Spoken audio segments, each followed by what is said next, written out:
Hulaan nyo kung anong klaseng bulaklak siya.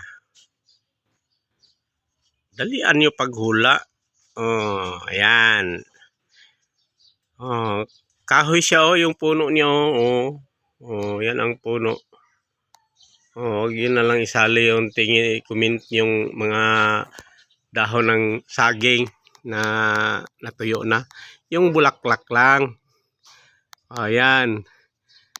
Tignan nyo si Bobo. May pangalan siya. Pangmayaman yung pangalan niya. Kung mahulaan nyo, wala kayong premyo. Okay, mga kalawan. Hula kung anong klaseng bulaklak siya. Palapitan natin ng konti, mga kalawan. Ang pangalan niya ay reveal ko na lang para hindi kayo mahirapan. Tinatawag ito dito na dunya plant. Dunya, parang mayaman ano. Kasi yung mga bulaklak niya pang dunya talaga.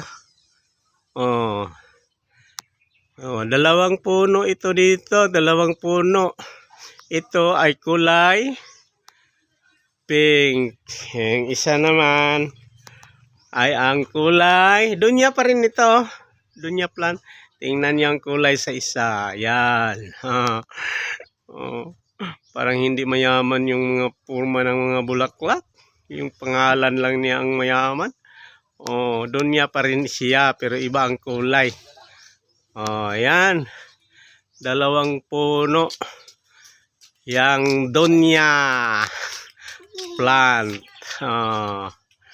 Kita niyo mga kalaban, no? Maging ang puno niya maging kahoy siya. Kahoy niya. Yung bulaklak niya pag may bakod kayong may pader.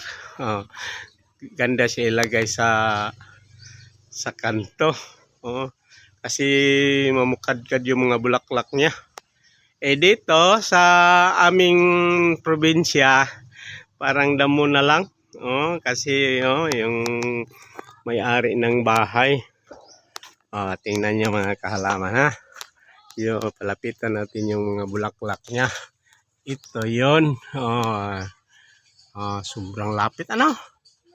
Medyo layo-layo natin. May karisma din siya. Yung karisma niya iba rin. Daming bulaklak niya. Yun ang dunya plant. Dunya plant. Sige kalaman. Kayo nang mag-comment kung nagandahan ba kayo o wala. Basta ako hanap lang ako ng makikita niyo, ha. Sige, thank you for watching. Hanggang sa sunod.